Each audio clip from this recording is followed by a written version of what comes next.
আসসালামু আলাইকুম। গল্প কথা বাই মেহিনাজে আপনাদের সবাইকে স্বাগতম। আমি মেহনাজ লুবনা। আজ আপনাদের পড়ে শোনাবো মোশতাক আহমেদের একটি সায়েন্স ফিকশন উপন্যাস 'নিরি' ৫ম পর্ব।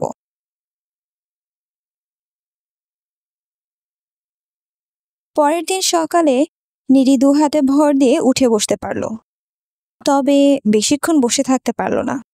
হাত পা কাঁপতে থাকায় তাড়াতাড়ি শুয়ে পড়ল। শুয়ে থাকতে এখন তার অসুবিধা হচ্ছে না। তবে গতকাল খুব কষ্ট হচ্ছিল।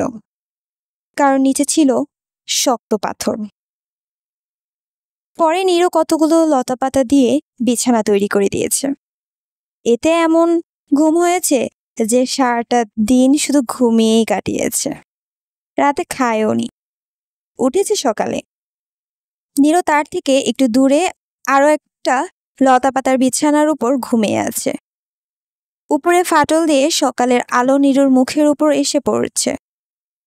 নীরুর উজ্জ্বল মুখটা দেখতে খুব ভালো লাগছে নীরির। কি সুন্দর আর নিষ্পাপ চেহারা। এরকম চেহারার মানুষের মধ্যে যে খারাপ কিছু থাকবে না সে ব্যাপারে নিরি এখন সম্পূর্ণ নিশ্চিত। নীরুর কাছে নিরির কৃতজ্ঞতার শেষ নেই। নিরি উপলব্ধি করে নীরু না থাকলে সে এতক্ষণ বেঁচে থাকতে পারত না। এক কথায় নীরুই তাকে বাঁচিয়েছে। নীরু না থাকলে তাকে ভূগর্ভস্থ এই সার্ভার রুমে ধুকে ধুকে মৃত্যুবরণ করতে হতো।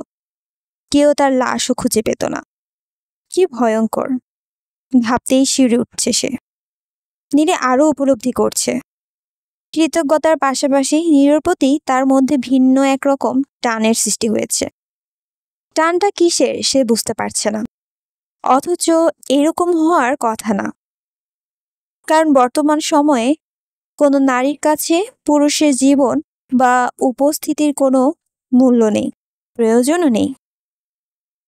অনেক আগে প্রয়োজন ছিল সন্তান উৎপাদনের জন্য, কিন্তু এখন সন্তান বা মানুষ সৃষ্টির জন্য পুরুষের প্রয়োজন হয় না। সবাইকে তৈরি করা হয় ক্লোনিং পদ্ধতিতে। পৃথিবীর উপরের পৃষ্ঠে একজন আদর্শ নারীর কোষ সংরক্ষিত আছে। জেনেটিক এবং কসমেটিক ইঞ্জিনিয়ারিং এর মাধ্যমে আদর্শ ওই নারীর চেহারাকে এত সুন্দর করা হয়েছে যে তার থেকে সুন্দর নারী আর সম্ভব নয়। ওই নারীর সংরক্ষিত কোষ থেকেই তৈরি করা হয় নারী ক্লোন। নারী এভাবেই সৃষ্টি হয়েছে। আর শুধুমাত্র একটি কোষ থেকে সকল নারী সৃষ্টি হওয়ার কারণে সবার চেহারা একই রকম। দূর থেকে বা কাছ থেকে তাদের আলাদা করার উপায় নেই। সবাইকে শুধুমাত্র বাম হাতের কবজিতে পরিয়ে রাখা চুড়ির মতো দেখতে একটি বিডিআই বা বায়োডিজিটাল আইডেন্টিফায়ার এর মাধ্যমে আলাদা করা সম্ভব হয়। প্রত্যেককে তৈরি করার সময় এই বায়োডিজিটাল আইডেন্টিফায়ার বাম হাতে বসিয়ে দেওয়া হয়। বয়স বাড়ার সাথে সাথে এটা নিজে থেকেই বড় হতে থাকে। এই বায়োডিজিটাল আইডেন্টিফায়ারের প্রত্যেকের জন্য একটি ডিজিটাল নম্বর সংরক্ষিত থাকে। দুজন নারী মুখোমুখি হলে এই বায়োডিজিটাল আইডেন্টিফায়ার 1 ন্যানোসেকেন্ডে ডিজিটাল নম্বরটা জেনে মস্তিষ্কে তথ্য প্রেরণ করে এবং দুজন নারী একে অন্যকে চিনতে পারে। ব্যাপারটাকে জটিল মনে হলেও তথ্য প্রযুক্তির উন্নতির কারণে এখন একেবারেই সহজ হয়ে গেছে। নীরুকে যে সত্যি রোবটেরা তৈরি করেছে তার অন্যতম প্রমাণ নীরুর হাতে কোনো বায়োডিজিটাল আইডেন্টিফায়ার নেই। এই জন্য নীরুর কাছে এলে সে তার মস্তিষ্কে ডিজিটাল কোনো সিগন্যালের উপস্থিতি টের পায় না। তবে সে অনুভব করে তার মস্তিষ্কে ভিন্ন রকম এক অনুরণের সৃষ্টি হয়। এরকম ভালো লাগার সৃষ্টি হয়। পৃথিবীর উপরে কোনো নারীর উপস্থিতিতে তার মধ্যে কখনো এরকম অনুরণন বা ভালো লাগার সৃষ্টি হতো না। এজন্য নীরুর উপস্থিতিটা তার কাছে কেমন যেন ভালো লাগার রহস্য হয়ে আছে। নীরু ঘুম থেকে উঠল আরো প্রায় আধ ঘন্টা পর। নীরিকে জেগে থাকতে দেখে বলল, কখন উঠেছো তুমি? আধ ঘন্টা হলো। আমাকে ডাকোনি কেন? তুমি ঘুমোচ্ছিলে তাই। তাতে কি, তোমার নিশ্চয়ই ক্ষুধা পেয়েছে। ক্ষুধার থেকে পানি পিপাসা পেয়েছে বেশি। আমি পাশের বোতল থেকে পানি খেয়েছি। এখন ব্যথার কি অবস্থা? ব্যথা অনেকটা কমেছে, উঠে বসতে পারি, এই দেখো। নীরি সত্যি সত্যি উঠে বসলো এবং বসে থাকতেও পারলো। এখন তার আর আগের মতো দুর্বল লাগছে না। নীরু হেসে দিয়ে বলল, বলেছিলাম না তুমি সুস্থ হয়ে উঠবে। আমার বিশ্বাস আজ না পারলেও আগামীকাল তুমি হাঁটতেও পারবে। মনে হয় না হাঁটতে পারবো। পারবে। আমি তোমার জন্য লাঠি নিয়ে এসেছি। ওই লাঠিতে ভর দিয়ে হাঁটবে। তোমার পায়ে রক্ত সঞ্চালন এবং মাংসপেশির কার্যক্ষমতা ঠিক রাখার জন্য হাঁটা খুব প্রয়োজন। নাস্তা শেষ করার পর আমরা হাঁটবো, তারপর বাইরে যাব। আজ আবার বাইরে যাবে কেন? গতকালকের পোড়ানো মাছ আর কিছু ফল নীরের দিকে এগিয়ে দিয়ে নীরু বলল, আগামীকালের পর আমি চলে যাব। তোমাকে বলেছিলাম আমি তোমার কাছে সর্বোচ্চ 3 দিন থাকতে পারবো। নীরি চোখ বড় বড় করে বলল, কি বলছো তুমি? হ্যাঁ, আমাকে শুনুনে নিয়ে যেতে হবে। সপ্তাহে একদিন আমরা সেখানেই সবাই মিলিত হই। তোমাকে আগেও বলেছি। গেলে আসবে কবে? আমি আর আসবো কি না জানি না। কেন আসবে না? নীরু অবাক হয়ে বলল, কেন আসবো? আমি এখানে একা একা থাকবো কিভাবে? আমি তো মারা যাব। না, মারা যাবে না। আশা করছি আগামীকাল তুমি হাঁটতে পারবে। আমি তোমার জন্য 2 সপ্তাহের খাবারের ব্যবস্থা করে রেখে যাব। এই 2 সপ্তাহে তুমি সম্পূর্ণ সুস্থ হয়ে উঠবে বলে আমার বিশ্বাস। তখন নিজেই নিজের খাবার সংগ্রহ করতে পারে। নীরি খানিকক্ষণ চুপ থেকে বলল, তুমি সত্যি আর আসবে না? কিভাবে আসবো? তুমি বলেছ নারীরা পুরুষদের পছন্দ করে না। এর জন্য তুমিও আমাকে পছন্দ করো না। অপছন্দের একজন মানুষ হয়ে আমি তোমার সামনে থাকবো কেন? যদি এখন বলি আমি তোমাকে পছন্দ করি?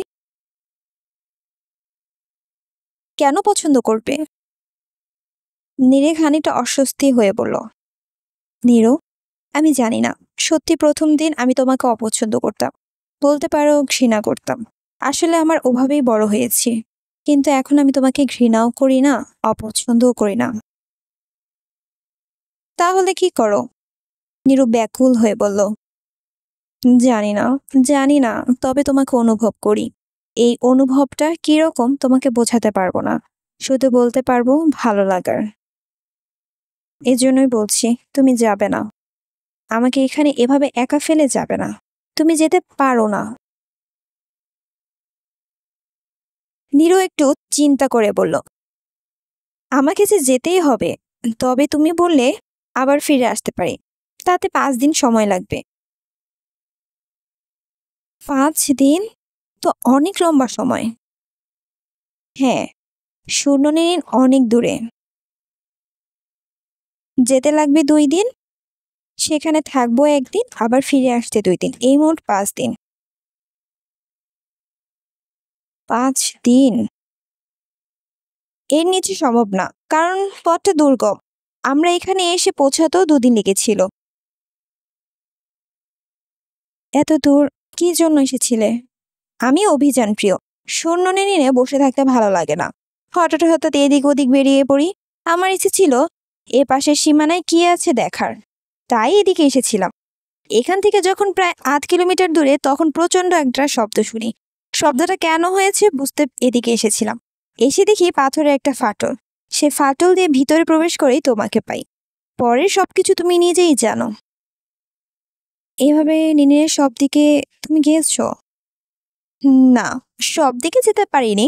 প্রান্তগুলো শূন্যনীল থেকে অনেক দূরে। তাছাড়া কোনো কোনো জায়গায় পথ পাড়ি দেওয়া খুব কঠিন। একবার তো এক জায়গায় গিয়ে বেশ চওড়া একটা খাল পেয়েছিলাম। ওটা কুমিরে ভরা ছিল। শেষে ভয়ে আর পার হইনি। ওই খালের ওপাশে কি আছে আমি জানি না। তবে এক সময় কোনো না কোনো উপায়ে খালটা আমি পার হবই।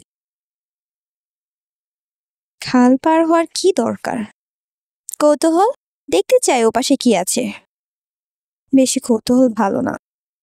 কৌতূহল না থাকলেই তোমার সাথে আমার দেখা হতো হতো না। কৌতূহল ছিল বলেই আমি একজন নারীকে দেখতে পেয়েছি। সবার মতো আমার কাছেও নারী এতদিন রহস্যময় ছিল। এখন রহস্যময় নেই? তুমি সবসময় আমার কাছে রহস্যময়। আমি তোমাকে বুঝতে পারি না।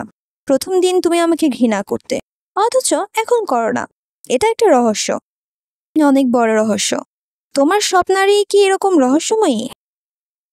আমি জানি না। আমি শুধু আমার কথা বলতে পারি। আর আমার মধ্যে কোনো রহস্য আছে কিনা তাও জানি না। আমি আমার মতোই। একটু থেমে নীরা আবার বলল, আচ্ছা নীরো, তোমাকে একটা প্রশ্ন করি?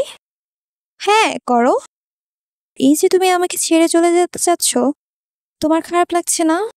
আমার সাথে থাকতে ইচ্ছে হচ্ছে না? নীরও একটু সময় নিয়ে বলল, আমার সত্যিই যেতে ইচ্ছে করছে না। মনে হচ্ছে এখানেই থেকে যাই। তাহলে যেতে চাচ্ছ কেন? এটা নিনিনের নিয়ম। আমরা নিনিনের নিয়ম ভঙ্গ করি না। এজন্য আমাকে যেতেই হবে।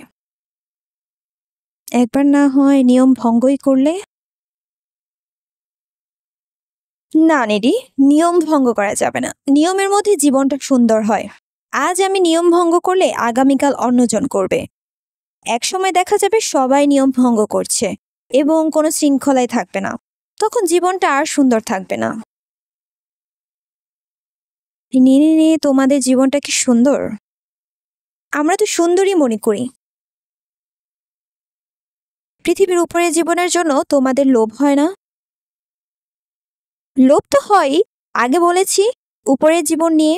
একজন নারীকে নিয়ে আমাদের মনে অনেক বড় স্বপ্ন আছে। আমরা সেই স্বপ্ন নিয়ে ভাবতে পছন্দ করি। তুমি একজন নারীকে নিয়ে কি স্বপ্ন দেখো? একটি পরিবারের। নীরে অবাক হয়ে বলল, একটি পরিবারের? হ্যাঁ, একটি পরিবারের। আমি আর আমার পছন্দের নারী দুজনে মিলে একটি পরিবার তৈরি করব। সেই পরিবারে ভালো লাগা থাকবে, ভালোবাসা থাকবে। তারপর আমাদের সন্তান হবে। আমরা হাসবো, খেলবো, আনন্দ করব, দুষ্টুমি করব। আমার সন্তান আমাকে বাবা বলে ডাকবে। ওর আমার পছন্দের সেই নারীকে মা বলে ডাকবে। শুনে আমি খুব আনন্দিত হব। আমাদের জীবন হবে সুখের, চির সুখের। তারপর একসময় আমাদের সন্তান বিয়ে করবে। তখন নাতিপুতি হবে। ওরা আমাদের দাদা দাদি কিংবা নানা নানি বলে ডাকবে। সবাই মিলে খুব আনন্দ করব। একসাথে খাবো, ঘুরবো, আরো কত কি। তারপর বুড়ো হয়ে যাব। বুড়ো হওয়ার পর কি হবে জানি না। এইসব স্বপ্ন তুমি দেখছো কিভাবে? রোবটেরা আমাদের নারীকে নিয়ে স্বপ্ন দেখতে শিখিয়েছে। একজন পুরুষের জীবনে তার পরিবারই তার সবচেয়ে বড় স্বপ্ন হওয়া উচিত। পারিবারিক বন্ধনে অনেক অনেক ভালোবাসা থাকে। সেই ভালোবাসা হচ্ছে সবচেয়ে আনন্দের। ওই আনন্দের জন্যই আমরা স্বপ্ন দেখি। তার মানে তোমাদের অর্থাৎ তোমাদের স্বপ্নের কেন্দ্রবিন্দুতে রয়েছে একজন নারী, যার মনে কিনা তোমার জন্য অনেক ভালোবাসা থাকবে। বলতে পারো। ওই নারী কে? আমি জানি না। তুমি কেমন নারী পছন্দ করো তাও জানি না। তবে তোমার মতো হলে মন্দ হয় না। সরল বিশ্বাসে কথাটা বলো নীরো। নীরে অবাক হয়ে বলল, আমার মতো? হ্যাঁ, তোমার মতো। তুমি দেখতে খুব সুন্দর। তোমার মধ্যে মায়া আছে, মমতা আছে, মধুরতা আছে। সবকিছু মিলিয়ে তোমার মতো হলেও চলবে। তবে তবে কি? আমার প্রতি ওই নারীর ঘৃণা থাকলে হবে না। যে আমাকে ঘৃণা করে তাকে নিয়ে আমি পরিবারে থাকতে পারবো না। আমি আগে তোমাকে ঘৃণা করতাম, কিন্তু এখন করি না। তা করো না। এরকম ঘৃণা চলে গেলেও হবে। একটু থেমে নীরা আবার বলল, এই ক্ষেত্রে তো তুমি আমাকে সাহায্য করতে পারো। আমি তোমাকে কিভাবে সাহায্য করব? আমার বয়স 50 হলে আমি যখন পৃথিবীর উপরে যাব তখন তোমাকে খুঁজে বের করব। তুমি আমাকে আমার পছন্দের একজন নারী খুঁজে পেতে সাহায্য করবে। 50 বছর হতে তোমার এখনো 24 বছর বাকি। তখন তুমি বুড়ো হয়ে যাবে। তার থেকে বড় কথা, আমি তোমার জন্য কিভাবে তোমার মনের মতন একজন নারী খুঁজে পাবো? পৃথিবীর উপরে সব নারী পুরুষদের ঘৃণা করে। কিভাবে তোমরা একজন নারীকে নিয়ে স্বপ্ন দেখছো আমি ঠিক বুঝতে পারছি না। সেটা পরে দেখা যাবে। আগে বলো, পৃথিবীর উপরে যাওয়ার পর তোমাকে খুঁজে পাবো কিভাবে? এটা তো আরো এক সমস্যা। পৃথিবীর উপরে তোমাদের মতো আমরাও সবাই দেখতে একই রকম। চেহারায় কোনো ভিন্নতা নেই। নিজেদের বায়োডিজিটাল আইডেন্টিফায়ার দিয়ে চিনি। কিন্তু তুমি কিভাবে আমাকে চিনবে এই মুহূর্তে আমি ঠিক বলতে পারছি না। তাছাড়া আমি সামরিক বাহিনীতে চাকরি করি। সেখানে সাধারণ নারী প্রবেশ করতে পারে না। আর তুমি পারবে কিভাবে? তাহলে তোমার সাহায্যের দরকার নেই। আমি রোবটদের সাহায্য নিয়ে কাউকে পছন্দ করে নিতে পারবো। এখন তুমি শুয়ে পড়ো। আমি তোমার পাতাগুলো আবার পরিবর্তন করে দিই। এবার নতুন বাটা পাতা দিলে দেখবে আগামীকাল সত্যি হাঁটতে পারছো। নীরি কিছু বলল না, সে শুয়ে পড়ল। নীরও পাতাগুলো দুই পাথরের মাঝে ছেঁচে নীরির ক্ষতস্থানগুলোতে লাগাতে শুরু করলো। নীরির দৃষ্টি অবশ্য ক্ষতস্থানের দিকে না, তার দৃষ্টি নীরোর দিকে। সে নীরোকে দেখছে আর তার মনের মধ্যে শুধু একটাই কথা ঘুরপাক খাচ্ছে, আর তা হলো নীরো জীবনে সুখী হওয়ার জন্য ঠিক তার মতো একজন নারী চায়। এই কথাটা ভাবতে কেন যেন নীরির খুব ভালো লাগছে, তাই সে বারবার কথাটা ভাবছে আর ভাবছে। নীরো জীবনে সুখী হওয়ার জন্য ঠিক তার মতো একজন নারী চায়। নীরো জীবনে সুখী হওয়ার জন্য ঠিক তার মতোই একজন নারী চায়।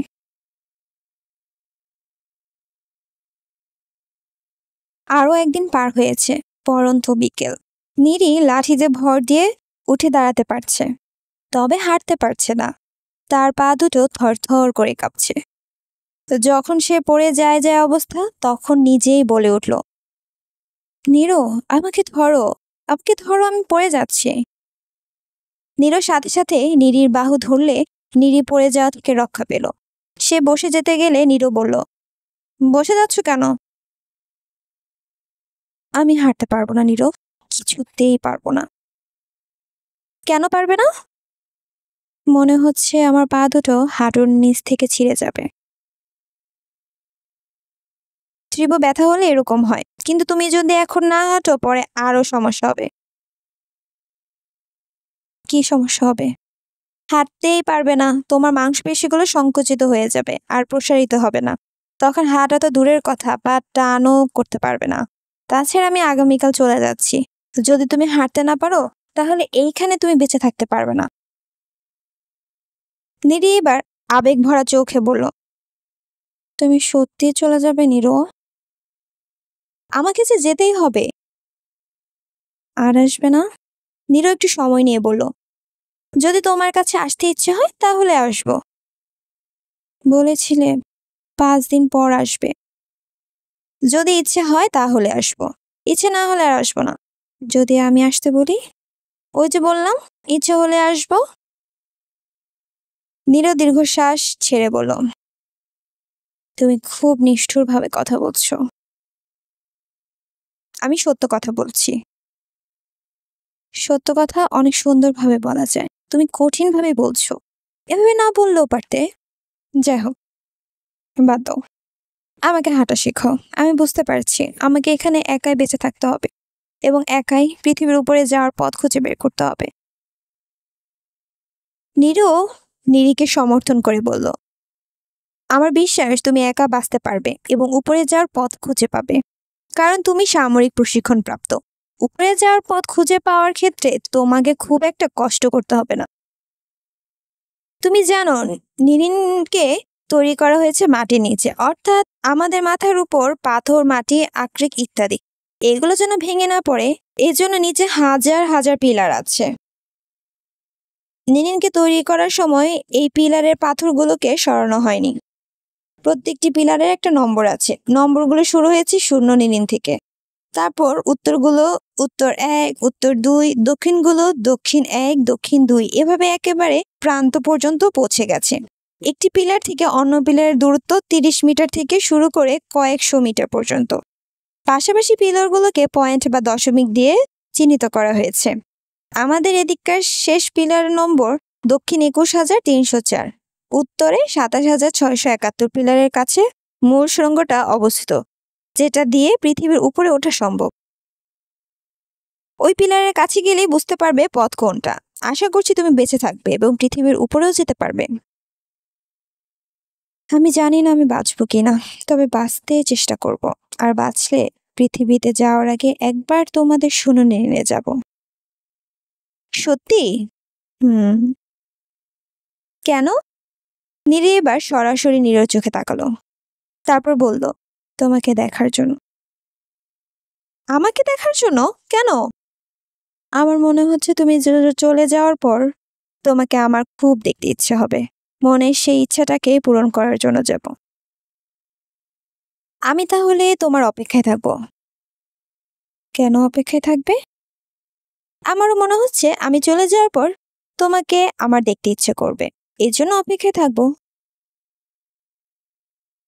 তাহলে তো তুমি এখানে চলে আসতে পারো।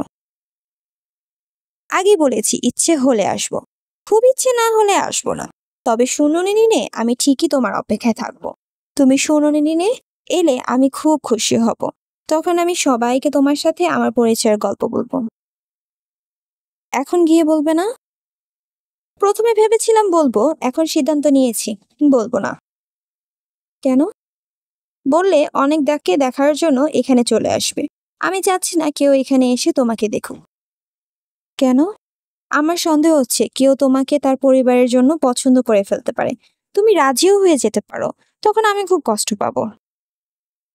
নিরি চোখ কুঁচকে বলল, তুমি কষ্ট পাবে কেন? নীরু খানিকটা চিন্তা করে বলল, এই প্রশ্নের উত্তর আমার জানা নেই। তুমি আমাকে ছেড়ে চলে যাচ্ছ। আমার প্রতি তোমার এতটুকু টান নেই, আবেগ নেই, সহানুভূতি নেই। আবার আমি যদি কারোর পরিবারের সদস্য হই, সেক্ষেত্রে তুমি সেটা স্বাভাবিকভাবে মেনেও নেবে না, কষ্ট পাবে। ব্যাপারটা কেমন হয়ে গেল না? আমিও বুঝতে পারছি ব্যাপারটা যেন কেমন হয়ে যাচ্ছে, কিন্তু ব্যাখ্যা খুঁজে পাচ্ছি না। রোবটরা অবশ্য বলেছিল, নারী পুরুষের অনেক সম্পর্কের ব্যাখ্যা খুঁজে পাওয়া যায় না। একজন নারী এবং একজন পুরুষ যখন এক জায়গায় হয়, তাদের অনেক আচরণই অদ্ভুত হয়।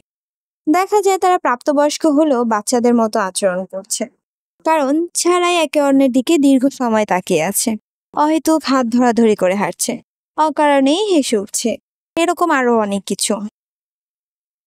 তোমার আমার ক্ষেত্রেও বোধহয় সেরকম কিছু ঘটবে। তার মানে তুমি বলতে চাচ্ছ তোমার আমার মধ্যে কোনো সম্পর্ক হয়েছে? হতে পারে। কি সম্পর্ক? আমি জানি না। কেন জানো না? তাও জানি না। তুমি এত প্রশ্ন করছো কেন? উত্তর শুনতে ভালো লাগছে। জানি না উত্তরটা শুনতেও ভালো লাগছে। তোমার বলতে ভালো লাগছে না? নীরু মাথা চুলকে বলল, আমার বলতেও ভালো লাগছে, উত্তরগুলো জানা থাকলে আরো ভালো লাগতো। এবার গিয়ে রোবটদের জিজ্ঞেস করব। কি জিজ্ঞেস করবে? নারী পুরুষের সম্পর্ক কথা। আমার মনে হচ্ছে আমি অনেক কিছুই জানি না। যেমন ধরো, দুজন নারী পুরুষ একসাথে থাকলে কেন তারা একজন অন্যজনের প্রতি আকৃষ্ট হয়, কেন তারা একে অন্যের প্রতি আগ্রহ অনুভব করে, কিভাবে বেশ কিছুদিন একসাথে থাকার পর তারা সন্তান জন্ম দেয়, কেন সন্তানের কষ্টে তারা কষ্ট পায়, এরকম আরো অনেক কিছু। তোমার এত কিছু জানার দরকার নেই। তুমি শুনুনি নিয়ে যদি যেতেও চাও, কাউকে কিছু বলবে না, এবং ঠিক 5 দিন পর এসে হাজির হবে। তুমি কড়াভাবে বলছো কেন? আমার মনে হচ্ছে তোমাকে আমার কড়াভাবে বলা উচিত। তা না হলে তুমি আমার কাছ থেকে দূরে সরে যাবে। তা তো যাবই। নিরিন অনেক দূরে। দূরে গেলে কাছে থাকবো কিভাবে? আমি জানি না। শুধু এটুকুই জানি, যত দ্রুত সম্ভব তুমি চলে আসবে। যদি তোমার কথা মনে হয় তাহলে অবশ্যই আসবো। নিরি স্থির দৃষ্টিতে নীরুর দিকে কয়েক মুহূর্ত তাকিয়ে থাকলো। তারপর বলল, তুমি বারবার একই কথা বলছো। আসলে তুমি আমার অবস্থাটা বুঝতে চাচ্ছ না। আমার বিপদটা তুমি অনুধাবনও করছো না। একাকিত্বটাকে তুমি গুরুত্বই দিচ্ছ না। আমার চাওয়া পাওয়াকে তুমি মূল্য দিচ্ছ না। ঠিক বললাম? নীরু কিছু বলল না, শুধু হা করে তাকিয়ে থাকলো। নীরি এবার হালকা ধমকের সাথে বলল, হা করে তাকিয়ে আছো কেন? আমি বুঝতে পেরেছি তুমি আমাকে বুঝবে না। ঠিক আছে, এখন আমাকে হাঁটা শেখাও। তুমি লাঠিতে ভর দিয়ে উঠতে চেষ্টা করো, তারপর একা একা হাঁটবে। লাঠিতে ভর দিয়ে আমি উঠতে পারবো না। আমি তোমার কাঁধে হাত রেখে উঠবো, তারপর ধীরে ধীরে হাঁটবো। এভাবে হাঁটলে অল্প শক্তি ব্যয়ে আমি বেশিক্ষণ হাঁটতে পারবো। ঠিক আছে, আসো তাহলে। নিরি ডান হাতটা নীরুর কাঁধে রেখে সত্যিই সোজা হয়ে দাঁড়াতে পারলো। তারপর ধীরে ধীরে সামনের দিকে হাঁটতে শুরু করলো। নীরির শরীর এখন নীরুর শরীরের সাথে একেবারে মিশে আছে। নীরু নিজের মধ্যে কেমন যেন এক শিহরণ অনুভব করছে। নীরি আগে কখনো তার এতটা কাছে আসেনি। নীরির হাঁটার আনন্দের উত্তেজনাটা শিহরণের উত্তেজনার কাছে চাপা পড়ে যাচ্ছে। তার মধ্যে যে নীরির জন্য ভিন্ন এক অনুভূতি সৃষ্টি হচ্ছে, সে সেটা বুঝতেও পারছে। নীরি কয়েক কদম হেঁটে একটা পাথরের উপর বসে পড়ল। নীরু অবাক হয়ে বলল, বসে পড়লে যে? নীরি লম্বা একটা শ্বাস নিয়ে বলল, খুব কষ্ট হচ্ছে। তাছাড়া তাছাড়া কি? আমার বোধহয় জ্বর আসছে। এরকম মনে হচ্ছে কেন? এই যে হাত ধরে দেখো, আমার হাত গরম, মনে হচ্ছে শরীরে তাপমাত্রা বাড়ছে। নীরব বিস্মত কণ্ঠে বলল, আমারও তো মনে হচ্ছে আমার শরীরে তাপমাত্রা বাড়ছে। কি বলছো? কই দেখি। দুজনে দুজনের হাত ধরলো, কিন্তু কারোর কাছে মনে হলো না যে অন্যের তাপমাত্রা বেড়েছে। নীরব শেষে অবাক হয়ে বলল, এটা বোধ হয় নারী পুরুষের সম্পর্কের অন্য একটা অজানা অধ্যায়। দুজন দুজনের খুব কাছে এলে দুজনেই মনে করে তাদের শরীরে তাপমাত্রা বেড়েছে, তবে একে অপরের স্পর্শ করলে কেউ সেটা বুঝতে পারে না। নীরি বলল, আমি সঠিক বলতে পারবো না, আগে তো কোনো পুরুষকে এভাবে স্পর্শ করিনি। তোমার কথা সত্য হওয়ার সম্ভাবনা আছে। এখন আবার আমাকে আগের জায়গায় নিয়ে যাও। আমার কাঁধে হাত দাও। আমি আর হাঁটতে পারবো না, আমার দুটো পায়ে ঝিনঝিন করছে। তুমি আমাকে পাজো কোলে নিয়ে যাও। নীরু নীরিকে পাজো কোলে তুলে নিতে দেখলো নীরি তার চোখের দিকে তাকিয়ে আছে। নীরও নীরির চোখের দিকে তাকিয়ে থাকলো। নীরিরও কেন যেন চোখ সরিয়ে নিতে ইচ্ছে করলো না।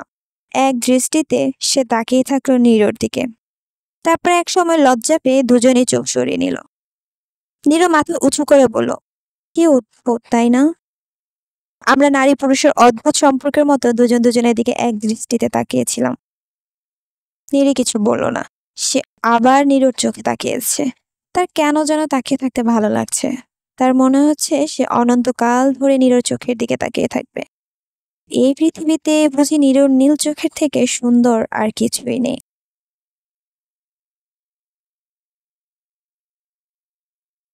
নীরু আজ চলে যাবে, তাই সকাল সকাল সে সব কিছু গুছিয়ে রাখছে। নীরি সুস্থ হওয়া পর্যন্ত নীরির যেন কোনো সমস্যা না হয় তার সবকিছুর ব্যবস্থা করে গেছে সে। খাবার, পানি, আগুন, জ্বালানোর ডালপালা সহ সবকিছু প্রয়োজনীয় পরিমাণ জড়ো করে রেখেছে। মোটামুটি সবকিছু গোছানো শেষ হলে নীরু বলল, নীরি, এখন তোমার কোনো চিন্তা নেই। তুমি আজ সকালে লাঠিতে ভর দিয়ে হাঁটতে পেরেছ, কাজে তুমি এই সার্ভার রুমের মধ্যে একা একা চলাফেরা করতে পারবে। এখানে যে পরিমাণ পানি আমি রেখে যাচ্ছি তাতে 1 মাস খুব সহজে চলতে পারবে। নীরি ছোট্ট দীর্ঘশ্বাস ছেড়ে বলল, কোনো কারণে যদি আবার আমার পানি প্রয়োজন হয় কোথায় পাবো? ফাটল দিয়ে বের হয়ে ডান দিকে যাবে, খানিকটা গেলে দেখবে ছোট্ট একটা ঝর্ণার মতো আছে। ঝর্ণা একটা হ্রদের সাথে মিশে, ওখান থেকে পানি সংগ্রহ করতে পারবে। আর খাবারের জন্য চিন্তা করার কোনো কারণ নেই। আমি এখানে আপেল, কলা, পেঁপে, স্ট্রবেরি, নাশপাতি রেখে যাচ্ছি। আগামী 3 দিন এগুলো খেও। মাংস পোড়া 7 দিন পর্যন্ত খেতে পারবে। পারলে প্রতিদিন আগুনে গরম করে নিও।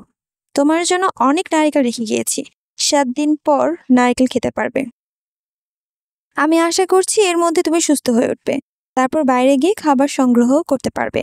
ফাটলের একদম সামনেই আপেল গাছ পাবে, আর একটু এগোলেই পাবে কলা, স্ট্রবেরি, নাশপাতি গাছ। দেখবে গাছের নিচে অনেক ফল পড়ে আছে, সেগুলোই খেয়ে শেষ করতে পারবে না। আমার বিশ্বাস তোমার সম্পূর্ণ সুস্থ হতে 1 মাস সময় লাগবে। এই 1 মাস তোমাকে এখানে থাকতে হবে, তারপর তুমি চলে যেতে পারবে। আর যদি সুনয়নী নিয়ে আসো তাহলে তো দেখা হবেই। অবশ্য তোমাকে পৃথিবীর উপরিপৃষ্ঠে ওঠার সুড়ঙ্গে যেতে হলে সুনয়নীর পাশ দিয়েই যেতে হবে, কারণ আমাদের এই সার্ভার রুম আর পৃথিবীর উপরিপৃষ্ঠে ওঠার সুড়ঙ্গ একটা অন্যটার উল্টো দিকে। এজন্য তোমার সাথে আমার আবার দেখা হওয়ার সম্ভাবনা আছে। নীরি নিজেকে খুব অসহায় মনে হচ্ছে। তার ইচ্ছে করছে চিৎকার করে বলতে, নীরু, তুমি যেও না। কিন্তু সে বলতে পারছে না, আবার নিজেকে স্থির করে রাখতে পারছে না। তাই টেনে টেনে বলল, তোমার না গেলে হয় না নীরু? না নীরি, আমাকে যেতেই হবে। তাহলে আমাকে তুমি তোমার সাথে নিয়ে চলো। কি বলছো? আমি তোমাকে আমার সাথে নেব কিভাবে? তুমি তো একটু হাঁটলেই হাঁপিয়ে উঠছো। আমি হাঁটতে পারবো। তোমার কি মাথা খারাপ? নিনিন এখান থেকে কত দূর তুমি কল্পনা করতে পারবে না। 21,304টা পিলার আমাকে পার হতে হবে। তাতে কি, সামরিক প্রশিক্ষণের সময় আমি এর থেকেও বেশি দূরত্বের পথ পাড়ি দিয়েছি। কমান্ডো প্রশিক্ষণে একটানা 7 দিন হেঁটেছি, এর মধ্যে 3 দিন 1 মিনিটের জন্য ঘুমাইনি। তোমার তখনকার শারীরিক অবস্থা আর এখনকার শারীরিক অবস্থা তো এক নয়। তখন তুমি সম্পূর্ণ অসুস্থ ছিলে, আর এখন যে অবস্থা তাতে তুমি এই সার্ভার রুমের এক প্রান্ত থেকে অন্য প্রান্ত পর্যন্ত ঠিক মতো হাঁটতে পারছো না। এই জন্যই আমি ভয় পাচ্ছি। কিসের ভয়? তোমাকে ছাড়া আমি এখানে থাকবো কিভাবে? তো যদি কোনো ভয়ঙ্কর প্রাণী আক্রমণ করে তখন কি হবে? এজন্য ফাটলের সামনে ডালপালা দিয়ে তোমার জন্য একটা দরজা বানিয়ে দিয়েছি। সবসময় ওটা বন্ধ রাখবে। এই দরজাটার কারণে কোনো প্রাণী ভিতরে প্রবেশ করতে পারবে না। তাছাড়া ফাটলের বাইরের অংশটা সমতল ভূমি থেকে কিছুটা উপরে থাকায় সহজেই কোনো প্রাণী উপরে উঠতে পারবে না। আর শরীরের একটু শক্তি পেলে পাথর দিয়ে ফাটলটা বন্ধ করে রাখবে। কোনো সমস্যা হবে না। তুমি যত সহজে কথাগুলো বলছো, বাস্তবে সবকিছু অত সহজ নয়। তুমি সবকিছু কঠিন সময় পার করেছো, কাজেই সবকিছু সহজ হবে কেন? আমার জীবনের কঠিন সময়ে তুমি কথাগুলো এত সাধারণভাবে বলছো যেন সবকিছু কতই না সহজ।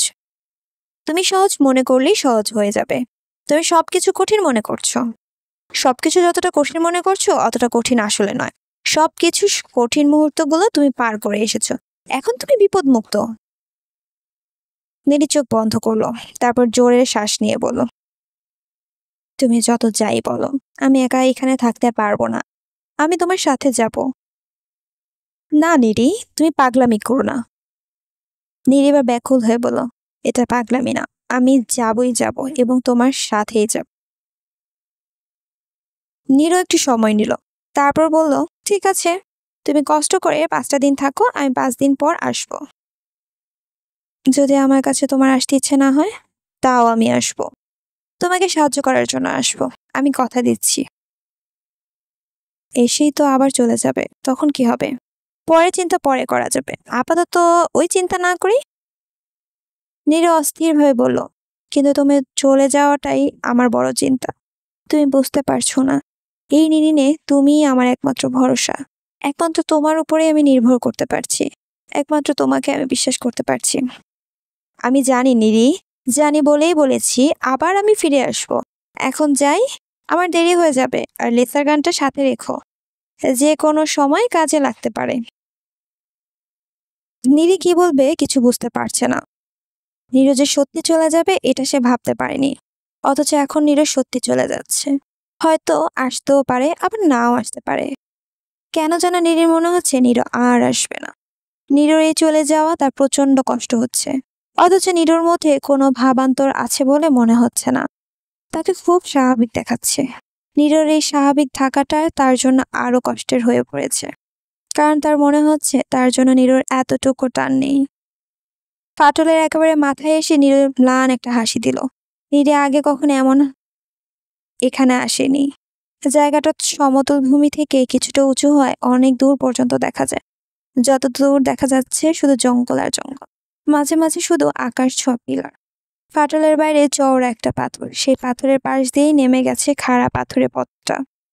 নীরি আর নীরও পাথরটার উপরে সামনাসামনি দাঁড়িয়ে আছে। তারা তাকিয়ে আছে একে অন্যের চোখে। দুজনে যেন কিছু বলতে চায়, কিন্তু মুখ দিয়ে তারা বলতে পারছে না, যেন চোখ দিয়ে বলছে। একে অন্যের চোখের ভাষা তারা যেন বুঝেও বুঝছে না। এজন্য দুজনের বুকই ধুকধুক করছে। নীরও বিড়বিড় করে বলল, নীরি, আসি, তুমি ভিতরে যাও। নীরি হঠাৎই খুব আবেগপ্রবণ হয়ে পড়ল। তার চোখ দুটো ছলছল করে উঠল। সে অস্পষ্ট স্বরে বলল, তুমি না আসা পর্যন্ত আমি এখানে বসে থাকবো। পাগলামি করো না নীরি। নীরি এবার ফুপিয়ে কেঁদে উঠল, আমি একা থাকতে পারবো না। পারবে নীরি, তোমার মন অনেক শক্ত, তুমি পারবে। আমার মন শক্ত না নীরো, আমার মনটা খুব নরম। আমি নিজেও জানতাম না, এখন বুঝতে পারছি। আমিও বুঝতে পারছি, তা না হলে আমার চলে যাওয়ার সময় তোমার চোখে পানি আসতো না। তোমার চোখেও তো পানি, কেন? আমি জানি না নিরি, তবে কেন যেন মনে হচ্ছে আমি আর বেশিক্ষণ এখানে থাকলে সত্যি তোমার মতো কাঁদতে শুরু করব। আসি নিরি, আসি। ভালো থেকো, সুস্থ থেকো, সুন্দর থেকো। কথাগুলো বলে নীরো পাথরের পাশের পথ দিয়েই নিচে নামতে শুরু করলো। নীরো নিচে থেকে আবার উপরের দিকে তাকালো। নীরি টলটলে নীল চোখে তখন তার দিকে তাকিয়ে আছে। হালকা বাতাসে নিরির চুলগুলো উঠতে থাকায় খুবই সুন্দর লাগছে নিরিকে। তার থেকে সুন্দর লাগছে নিরির চোখের পানিকে। চোখের পানি মুখের উপর দিয়ে গড়িয়ে নিচে পড়ার সময় সকালে সূর্যের আলোতে চিকচিক করছে। অপূর্ব লাগছে দেখতে। তার শুধু দেখতে ইচ্ছে করছে। শেষ পর্যন্ত অবশ্য নিজেকে নিয়ন্ত্রণ করলো নীরু। কয়েক মুহূর্তে স্থির দৃষ্টিতে তাকিয়ে থেকে হাত নেড়ে বিদায় দিল। তারপর ছুটে হারিয়ে গেল ঘন জঙ্গলের মধ্যে। নীরু উপলব্ধি করলো তার রওনা দিতে দেরি হয়ে গেছে, তাই সে দ্রুত এগোনোর সিদ্ধান্ত নিল। কিন্তু যতটা দ্রুত সে এগোতে চাচ্ছে ততটা দ্রুত সে এগোতে পারছে না। তার শরীরটা কেমন যেন দুর্বল দুর্বল লাগছে। নিজের মাঝেই কেমন যেন শূন্যতা অনুভব করছে। যতই এগোচ্ছে শূন্যতাটা ততই বাড়ছে। একই সাথে শারীরিক দুর্বলতা বাড়ছে। নীরু ঠিক করলো কিছুক্ষণ বিশ্রাম নেবে। বড় একটা গাছের নিচে বসতে সে অনুভব করলো এখন তার আরো বেশি খারাপ লাগছে। খারাপ লাগছে মূল কারণ নিরি। তার চোখের সামনে এখন শুধু নিরি মুখ ভাসছে। সে অনুভব করছে নিরি তাকে টানছে, শুধু টানছেই না, দারুণভাবে টানছে। এখন সে যেখানে বসে আছে তার বাম দিকে শূন্য নিরিন আর ডান দিকে সার্ভার রূপ। দুদিকের দুই রকম টান সে অনুভব করছে। প্রথমটা হলো নিরিনের নিয়ম নীতির টান, আর দ্বিতীয়টি হলো নিরির আবেগ ভালোবাসার টান। ভালোবাসা জিনিসটা কি সে জানে না, তবে রূপটের কাছে সে শুনেছে নারীর ভালোবাসা এমনই এক টান যার কাছে অন্য সকল টান, অন্য সকল আবেগ তুচ্ছ হয়ে যায়। নীরু উঠে দাঁড়ালো। সে অনুভব করলো সে নিজের উপর নিয়ন্ত্রণ হারাচ্ছে। সে বুঝতে পারলো এটা হতে দেওয়া যাবে না, তাহলে সর্বনাশ হয়ে যাবে। তাই জোরে কয়েকবার শ্বাস নিয়ে নিজেকে স্থির রাখার চেষ্টা করলো, কিন্তু পারলো না। তার সমস্ত শরীর কাঁপতে শুরু করলো।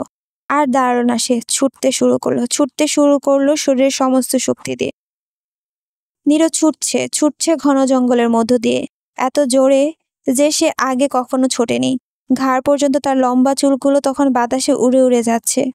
ছোটখাটো ঝোপঝাড়গুলো লাফ দিয়ে দিয়ে পার হচ্ছে। সে বুঝতে পারছে তাকে ছুটতে হবে জোরে, আরো জোরে। তারপর পৌঁছাতে হবে অভীষ্ট সে লক্ষ্যে, যেখানে সে পৌঁছাতে চায়, অতি দ্রুত পৌঁছাতে চায়। নিরি চওড়া পাথরটার উপর দাঁড়িয়ে আছে, তার দৃষ্টি দূরে, অনেক দূরে, সবুজ বনের দিকে। সে জানে ওই ঘন বনের কোনো একটা জায়গা দিয়ে ছুটে চলছে নীরু, তার অতি প্রিয় পুরুষটি। নীরু এখন আর তার কাছে শুধু পুরুষ নয়, প্রিয় একজন পুরুষ।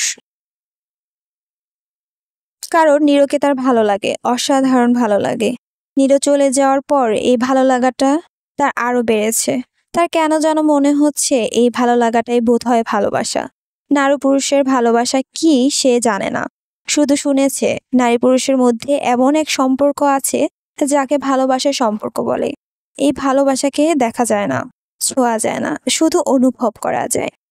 এই ভালোবাসা, যে ভালো লাগার, তার টান সবচেয়ে শক্তিশালী। এত শক্তিশালী যে অন্য কোনো পার্থিব টান এই টানকে পরাভূত করতে পারে না।